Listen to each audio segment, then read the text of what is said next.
Kenapa Jokowi Anda tuduh itu nggak baik, Bung Pigai? Anda penakut, pecundang. Baik. Nggak pecundang nih. Saya boleh singkat, gini. Ya, kembali di Apa Kabar Indonesia Malam. Kalau tadi Bang Deddy Sitorus mengatakan bahwa enggak kok kunjungan kepala daerah yang ke Papua dari RK, bahkan Ridwan Kamil, bahkan juga Ganjar Pranowo, Presiden juga, pada Puan Maharani juga. Bukan karena Pilpres, karena PON aja, apa benar? Sekarang saya akan tanya kepada Bang Natalius Pigai, karena tweet dari Bang Natalius Pigai, saya nggak mau nyebut ya frasanya ya, tapi seakan-akan bahwa kelompok orang tertentu dan nama yang disebut dalam tweet tersebut adalah Pak Jokowi, salah satunya, dan juga Pak Ganjar ya, benar begitu ya. Katanya di sini apa ya, agak sedikit nggak enak ini saya baca, merampok kekayaan masyarakat Papua ini. Kenapa sih? Katanya ini cuma datang karena PON doang. Ini bagaimana? Anda pertanyaan Anda sebenarnya tidak jelas. Karena kalau saya sebut nanti saya kena pasal. Tadi bilang PON, Pak Ganjar ke Papua. Terus kata merampok, itu tiga hal yang berbeda. Merampok saya mau kasih tahu, kantor Freeport itu ada di Kuningan. Bayar ke Pemda 4 triliun. Ya, smelter di Papua itu ada di Jawa Timur. Berapa triliun yang diambil. Terus untuk orang Papua dapat apa? Sekarang Anda bicara tentang Freeport, divestasi, Blok Wabu. Kalau soal itu saya bisa buktikan. Jadi Anda pertanyaan Anda yang politik aja, yang 2024. Ulang aja pertanyaan. Oke, kalau gitu gini deh Bang, menurut Abang, Pak Jokowi, RK, Ganjar, jalan-jalan belusukan ke sejumlah wilayah di Papua itu apa sih maksudnya? Top. Nah, ini pertanyaan yang bagus. Mantap. Ini baru berkualitas. Jadi gini, everyone have right to take off government and politics. Artinya setiap orang punya hak untuk ikut berpartisipasi dalam pemerintahan dan politik. Itu oke. Maka ketika orang kritik Gibran, aku duluan yang mengatakan aku dukung.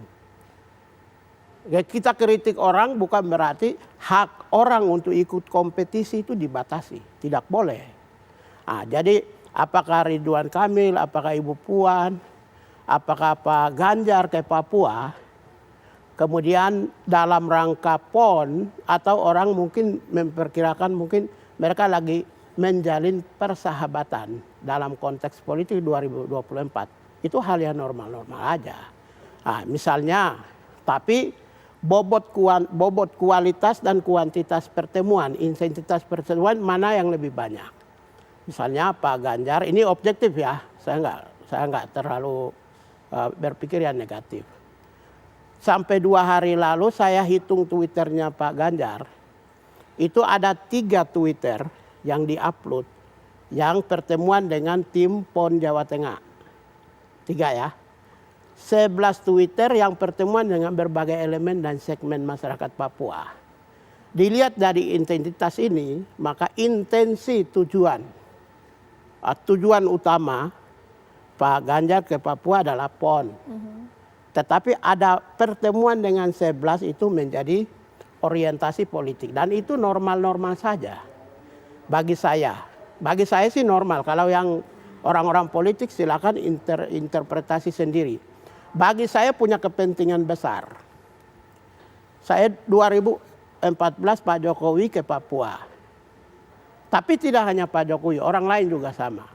Para politisi Jakarta ini suka memanfaatkan Papua itu untuk pencitraan dan popularitas untuk kepentingan elektabilitas. Tapi setelah mereka terpilih, berbagai problem itu muncul di Papua. Ya, problem dibilang misalnya deployment militer. Pengerahan militer besar-besaran, ada operasi militer. Rasisme 5 tahun terakhir tumbuh besar. Jadi artinya gini, lalu misalnya Pak Jokowi, dulu kapitalisasi Papua untuk jadi presiden. Saya tanya, ini semua biar Sabang sampai Merauke tahu. 1 orang menteri dari Papua saja tidak ada. Itu maksudnya apa? Artinya saya ingatkan Pak Jokowi, Pak Ganjar, jangan terulang loh Pak. Karena yang sudah-sudah mereka menipu. Nyatanya 1 menteri aja tidak ada. Apa saya bohong? Menteri Jadi Oke. saya ingatkan Pak. Ditahan Bang Deddy, nanti saya ke Bang Deddy. Saya ingatkan, singkat Pak. diselesaikan. Saya langsung ingatkan. Menteri Investasi dari Papua, Oke. Wakil Menteri PU dari Papua. Jadi jangan pakai data dong kalau ngomong. Menteri Investasi itu dari Sulawesi Tenggara, tapi dia Oh, besar, dia lahir dan besar di Papua. Maluku, Apa maksud SMA Anda di. orang asli Papua? Bedakan Gini, dulu gini. antara orang Papua Gini. dengan orang asli Papua. Gini, Menteri Investasi itu orang Sulawesi Tenggara. Kemudian dia besar di Banda, lahir besar orang tuanya tinggal di Banda, SMA di Fakfak, kuliah di Jayapura. Jadi kalau representasi ya enggak lah. Kalau dia mewakili mungkin Bung Ebenezer karena mereka satu mungkin wilayah. Intinya Bang Pigai puas tidak sih dengan apa yang dilakukan Pak Jokowi di Papua? Karena suara terbesar di Papua ini juga Pak Jokowi ya selama 2 periode. Gini, bangsa kita itu bicara tentang share power, tanggung renten, pengelolaan negara secara bersama-sama. Ketika satu orang Papua tidak diakomodir dalam kementerian, berarti konteks share powernya tidak terjadi. Oke, saya minta tanggapannya Bang Deddy Sitorus ini bagaimana Bang? Ya, saya kira gini, kita kan harus ini melihat NKRI ya. Karena saya melihat begini, kalau bicara tribes atau etnik gitu ya dalam komposisi kabinet, saya kira kalau semua beranggapan seperti itu ya kabinet kita ini tidak akan efektif. Kalimantan itu, saya daerah pemilihan di Kalimantan. Kalimantan itu lebih besar jumlah penduduknya dari Papua. Mereka dapat wakil menteri kehutanan. Ya, saya kira fine-fine. Papua, ada orang yang besar di Papua jadi menteri. Ada orang asli Papua jadi wakil menteri PU. Saya kira kita jangan ke sana membawanya. Ya. Dan kemudian saya melihat begini, Pak Jokowi. Pak Jokowi itu periode pertama aja hampir 13 kali ke Papua. Ini adalah persoalan keberpihakan. Dibanding dengan semua presiden-presiden yang ada sebelum Pak Jokowi, saya kira apa yang sudah dituntaskan beliau di Papua, itu bukan omong kosong. Bahwa masih banyak yang kurang, ya tentu saja. Dalam 5 tahun, sekarang tahun ke-7, emang bisa ya menyulap begitu saja. Jadi hal-hal kecil juga kita harus hargai. Apa yang sudah dilakukan oleh Pak Jokowi di sana. Kita lihat yang terbaru misalnya Inpres nomor 9 tahun 2020 tentang percepatan pembangunan kesejahteraan di Papua. Ya, bagaimana Pak Jokowi memacu infrastruktur, bagaimana Pak Jokowi dengan quick wins tahun 2001-2022. Nah, sekarang persoalannya apakah kita mau mengapresiasi hal-hal yang sudah dilakukan oleh pemerintah di Papua? Kalau soal ketidakpuasan, saya kira semua daerah di Indonesia ini punya ketidakpuasan. Soal kekayaan Papua misalnya. Ya, yang digadaikan pada saat Orde Baru ini berdiri ya tahun-tahun 60-an akhir gitu ya. Oke, baik. Pak Jokowi mengembalikan itu kepada Indonesia, Freeport segala macam, tapi membenahi seluruh persoalan yang ada di sana. Itu juga bukan sekedar membalikan telapak tangan. Kalau soal bicara Papua dapat apa? Mari kita bicara tentang rezim keuangan rezim keuangan kita. Ya, bagaimana itu alokasi dana, alokasi umum, alokasi khusus. Papua sendiri ada otsus. Jadi hal-hal yang begini kita jangan lalai. Oke. Kalau kita mau bersifat objektif. Oke, iya. Saya kira ini perlu kita apresiasi. Apalagi Bung Piga ini kan orang asli Papua gitu. Betul, Jangan hanya negatifnya saja lah. Perlu juga ada apresiasi tentang apa yang sudah dilakukan oleh pemimpin gitu. Oke, iya. Sekarang kita melihat kandidat lain ya dalam pencapresan 2024 tadi. Kalau kata Bang Pigai, Bang Noel katanya pengen lihat kontingennya Jawa Tengah, tapi ternyata banyak kegiatannya lain-lain di luar PON. Pak Ganjar, ini bagaimana ini? Mau dibantah nggak apa yang dikatakan Bang Pigai, Bang Noel? Biasa aja, emang kenapa Pak? Emang ada yang salah dengan upload yang dilakukan Mas Ganjar? Itu loh. Yang harus dikoreksi itu gini, saya jujur dengan pernyataan Bung Piga ini malah saya sedikit curiga. Setahu saya rakyat Papua tidak pernah berkeluh kesah dan menuntut apapun. Karena hari ini cuma satu pemimpin di Republik ini yang bisa membuat rakyat Papua tersenyum dan mengeluarkan air mata yang dulunya duka menjadi sukacita. Hanya di era Jokowi. Rakyat Papua hanya mengenal 3 pemimpin. Pertama Bung Karno, kedua Gus Dur, ketiga Pak Jokowi. Dan itu fakta, Bung Pigai nggak boleh menutup mata soal itu. Kemarin beliau sudah mengklarifikasi bahwa Pak Jokowi, Mas Ganjar adalah magnet politik hari ini. Ya politiknya, Gitu loh, magnet politik. Indonesia. Tapi magnet Indonesia ya. magnet masa depan bangsa ini juga ada dua orang ini, Bos. Hari ini faktanya. Kau nggak boleh membantah itu. Pak Jokowi Kedua, hari sudah ini selesai lah. optimisme yang selama ini tidak ada di Papua hari ini hadir di situ. Makanya saya bilang, yang dulu air mata dengan duka, hari ini rakyat Papua air matanya dengan sukacita. Itu dibalik oleh Presiden Jokowi. Nah, Bung Pigai hari ini hanya membuat eskalasi, Baik. membuat ciptakan konflik-konflik baru, tapi ternyata ditolak. Narasinya diciptakan Bung Pigai ini ditolak. Tidak diterima oleh rakyat Jawa Tengah, ditolak juga oleh rakyat Papua. Dengan faktanya apa? Mas Ganjar diterima di sana. Dengan begitu gembiranya mereka. Begitu juga Jokowi, dengan sukacita rakyat Papua menerima Jokowi. Presiden hari ini yang tidak punya batas dengan rakyatnya, cuma Jokowi. Oke, ya kalau Bang Pigai bagaimana? Mbak Caca, Jadi gini. Ya sebentar Bang Dedi. Mbak Ya, Caca, Pak Dedi gini. singkat Bang Pigai. Bagi saya itu siapa yang jadi presiden itu biasa-biasa saja. Karena belajar dari calon presiden sebelumnya ya. Bagi saya itu Pak Ganjar itu harus di-challenge, harus ditantang dalam berbagai hal. Tidak ada makan siang yang gratis untuk jadi presiden. Harus menghadapi berbagai tekanan. Salah satu tekanannya adalah yang diberikan oleh Natalius Pigai yang umur 12 tahun sudah di Jogja dan Semarang. Saya itu besar di Jogja dan anak saya semua sekolah di Jogja, Semarang. Karena itu saya menganggap ya nggak bisa makan siang gratis. Kalau lo mau jadi presiden, kita tantang. Lo bisa nggak bertahan pada gelombang yang Ya tantangannya bukan dengan menuduh, membunuh dan merampok dong. Itu bukan tantangan ya, dong, Bos. tinggal saya buktikan. Loh, Ya. udah terbukti kok. Ya, Jokowi ngerampok gak?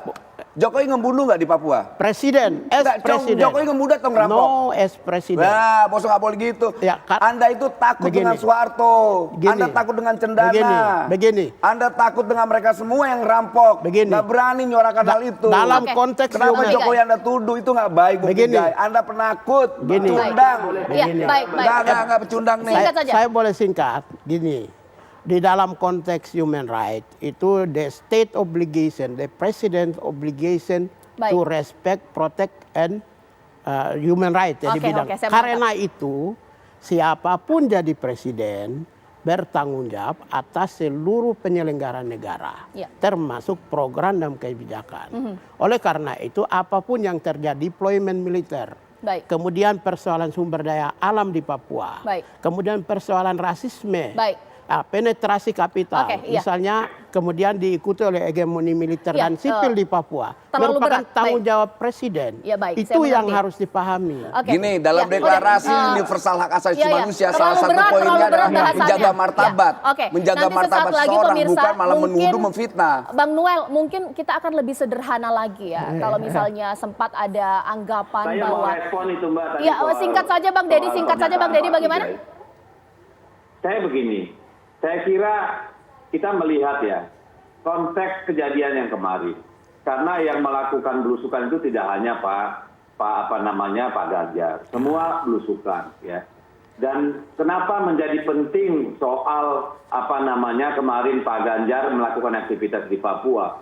Saya kira itu juga dipicu oleh kekisruhan yang dipicu oleh Bung Natalius Pigai. Oke. Justru kalau saya justru mengapresiasi apa yang dilakukan oleh Pak Ganjar. Karena dengan dia menunjukkan aktivitasnya di Papua itu mampu meredam ya potensi konflik yang ditimbulkan oleh pernyataan yang berlebihan dari Pak Ya. Pigai.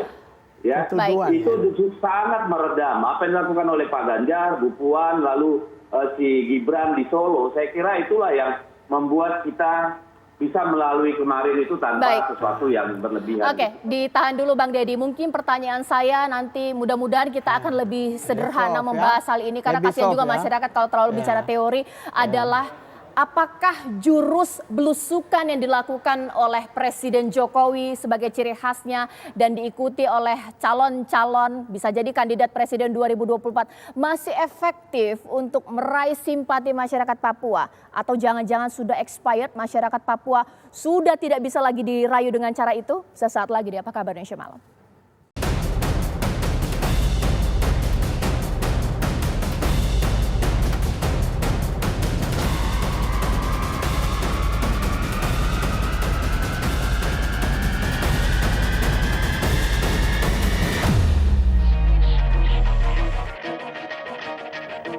Ya, kembali di Apa Kabar Indonesia Malam. Sekarang saya ke Mas Hanta Yuda. Mas Hanta Yuda, mungkin pertanyaan saya sederhana. Cara belusukan ini apakah efektif sama dengan efektif yang dilakukan oleh Presiden Jokowi, apalagi ini dicontek oleh kepala daerah yang datang ke Papua, mulai dari RK, Pak Ganjar, bahkan ada Ketua DPR Mbak Puan. Mas Hanta. Biasanya bergeser ya, ada perubahan. Lagi misalnya masyarakat yang tentu misalnya yang kecewa dengan Pak Jokowi selama ini tentu cenderung tidak menginginkan gaya komunikasi politik seperti itu. Tetapi kalau sebaliknya yang justru mendukung mengapresiasi Jokowi itu semakin mungkin mengarah ke sana. Jadi Mas Ganjar ini ingin brand connection-nya ingin dimunculkan seolah mirip dengan Pak Jokowi, jadi akan trennya akan meneruskan Pak Jokowi. Arahnya ingin memang disengaja terasosiasi mungkinnya di arahnya ke sana. Tapi tren yang kemungkinan masih sangat kuat adalah tren di mana kepala daerah, khususnya gubernur di Pulau Jawa, itu memiliki posisi elektoral yang sangat strategis hari ini. Data-data survei menunjukkan nama seperti Ganjar Pranowo, Anies Baswedan, Ridwan Kamil, ditambah Kofifa misalnya, ini kemungkinan saya prediksi akan masuk naik di langgang arena politik elektoral kita di 2024. Ini semakin mengerucut. Persoalannya memang di antara 4 ini apakah 3 atau 2 atau minimal salah satunya saya punya keyakinan akan bertarung di Pilpres, tren pertamanya. Tetapi harus diakui dibandingkan dengan 2012-2013 ada nama Prabowo dan Jokowi. Dari nama-nama ini belum ada yang mendapatkan momentum yang besar ya seperti tren belusukan dilakukan oleh Jokowi di mana ada 2 figur capres yang kuat pada saat itu, ada Jokowi dan ada Prabowo. Kalau sekarang ini belum bisa dikatakan ada capres kuat dari semua nama itu, tapi berpotensi kuat ada seperti nama Ganjar Pranowo, Anies Baswedan, Ridwan Kamil dan sebagainya. Nah, pemetaan itu sebelum kita masuk belusukan, kalau kita perhatikan sekarang kan ada, saya tidak menggunakan istilah kiri kanan, tapi spektrumnya di seberang berseberangan itu dulu ada Jokowi dan Prabowo, sekarang ada mengerucutnya Ganjar Pranowo dan Anies Baswedan. Jadi semakin kalau dilihat pemilih Jokowi, meskipun tidak semuanya, semakin sebagian besar itu bergeser ke Prabowo, ke Ganjar Pranowo, Prabowo itu bergeser ke Anies Baswedan jika Prabowo tidak dimasukkan dalam simulasi misalnya. Nah, di tengah-tengahnya ada Ridwan Kamil dan sebagainya. Nah, dari perspektif ini sebenarnya saya kira semua kandidat ini harus memiliki kepiawaian dalam melakukan komunikasi politik. Jadi tidak bisa sekedar belusukan Jokowi. Ya, Jokowi sama dengan belusukan. Nah, kalau mau maju Ganjar Pranowo itu harus memunculkan brand baru. Jadi sesuatu kalau dibilang Jokowi pasti kita semua langsung terasosiasi Jokowi kalau dibilang belusukan. Oke, Bang Deddy, kita paham bahwa puas dalam politik nggak mungkin. Yang dilakukan oleh Presiden Jokowi di Papua banyak. Tapi apa maksud bertemu dengan mama-mama Papua, tanam jagung, sementara saat ini fokus tuntutan dari masyarakat Papua belum diselesaikan? Permasalahan HAM. Ini bagaimana? Ya, saya kira one of the time lah ya. Presiden ke sana itu kan dalam konteks menyelenggarakan PON. PON itu sendiri kan sebuah selebrasi atas apa? Atas keberpihakan terhadap masyarakat Papua. Soal pelanggaran HAM di sana, saya kira ini kan satu hal yang berbeda. Karena ini terkait dengan sejarah politik kita, bagaimana integrasinya ke Indonesia dulu Papua. Dan masih adanya kelompok-kelompok kekerasan bersenjata. Nah, menurut saya sepanjang itu tidak selesai, maka persoalan seperti itu akan terus terjadi. Ya. Nah, tapi yang paling penting menurut saya sih, mari kita sama-sama membuka mata. Ya. Karena yang soal kurang negatif kita semua paham kok. Tapi mari kita lihat apakah yang sudah dilakukan oleh pemerintahan Pak Jokowi selama 7 tahun ini. Memang membuahkan sesuatu. Kalau saya lihat, sebelum 2014 masyarakat punya harapan terhadap Pak Jokowi, ya. Tahun 2019 dipilih kembali kan pasti karena kepuasan. Bukan karena ketidakpuasan dong, gitu ya. Nah, yang menjadi pertanyaan bagi saya sebenarnya, justru di elit-elit Papua sendiri. Saya melihat ya apa yang sudah dilakukan di pusat juga hanya banyak berhenti pada elit politiknya. Kita lihat bagaimana banyak elit politik Papua itu menumpuk harta di Jakarta, di Surabaya, di Makassar, di Manado, di mana-mana. Tapi kan orang seperti Pak Tiga ini nggak pernah ngomong itu, gitu loh. Bagaimana anggaran di daerah itu diperlakukan seperti rekening pribadi, itu nggak pernah diomongin gitu. Jadi selalu yang disalahkan hanya pemerintah pusat gitu.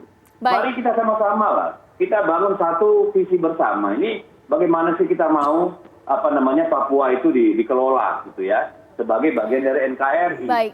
Kalau tidak ada, kalau kita hanya melihat sisi negatifnya sampai kapanpun tidak akan ketemu saya kira. Oke. Dan menurut saya, menurut saya dari info yang saya dengar juga banyak dari kelompok-kelompok itu yang sudah mulai merasakan bahwa apa yang dilakukan oleh Pak Jokowi itu genuine sifatnya gitu. Itu keberpihakan yang memang nyata gitu.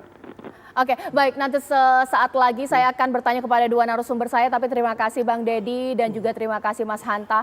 Nah, kalau misalnya saat ini kita berkaca kepada dulu, bisa jadi dikatakan bahwa satu-satunya di hati dan di mata masyarakat Papua adalah Pak Jokowi karena menang mutlak di 2 periode. Nah, kalau sekarang ini seperti apa? Mengingat banyak juga nih favoritnya masyarakat Papua, mulai dari RK, Pak Ganjar. Nah, ini peluangnya seperti apa sesaat lagi? Ya, nah sekarang Bang Piga ini sebagai representasi masyarakat Papua. Nanti 2024 kira-kira orang Papua apa? Boleh milih lain ini di luar etnis Papua, ini seperti kayak Pak Ganjar, Bang RK. Atau jangan-jangan udahlah kalau mau pilih orang Papua aja, kalau enggak golput, ini bagaimana? Nah, yang pertama, orang Papua saat ini kebutuhan paling utama adalah kenyang, sehat, puas, aman, nyaman, dan martabatnya dihormati. Tidak boleh direndahkan. Derajat dan harkat martabat bangsanya itu tidak boleh direndahkan. Itu kebutuhan yang sangat penting bagi mereka. Bagi Papua, lo mau jadi presiden, lo tidak jadi presiden, kegiatan pencitraan itu bagi Papua tidak ada pengaruh. Mau siapapun yang jadi presiden. Tapi para aktor politik merancang Papua sebagai tempat kapitalisasi pencitraan. Untuk pesan kepada luar Papua yang suaranya banyak. Itu satu. Ya. Singkat Bang, ini waktunya sangat singkat. Yang kedua yang tadi bilang apakah orang Papua akan memilih Papua. Ini kan konsekuensi dari sistem pemilihan kita yang OPOV. One man, one vote, one value system. Satu orang, satu suara, satu nilai. Karena Indonesia itu multi minoritas, maka siapapun calon yang maju berasal dari minoritas sudah pasti kalah. Kecuali kalau kita rancang electoral college. Kalau electoral college itu siapapun yang hebat dan pintar, kompeten, dia akan terpilih. Karena itulah maka ketika saya maju Papua pasti saya menang, saya maju DKI pasti saya kalah. Kalau Pak Ganjar itu mau milih nggak? Kira-kira Pak Ganjar kansnya besar nggak? Di mana? Di Papua.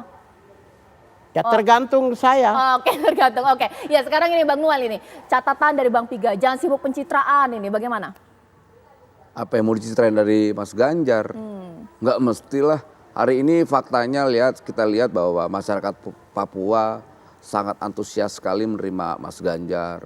Karena kita lihat Mas Ganjar ini bisa menjadi the next Jokowi ke depan. Kalau Piga ini kan cuma casingnya doang Papua.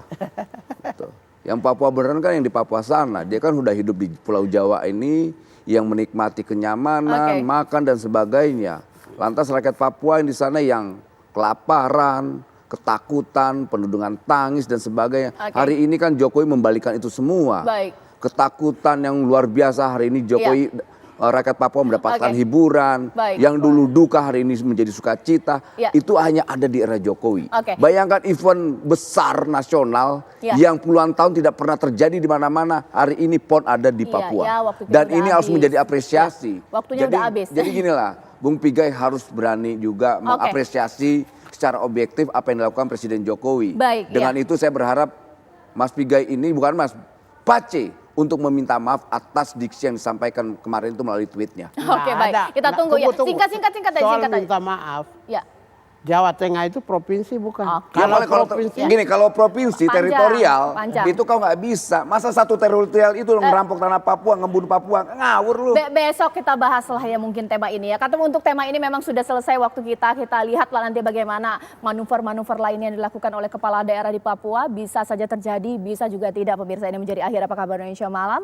Saya Caca Anissa kembali ingatkan untuk taat protokol kesehatan, segera divaksin. Selamat malam, sampai jumpa.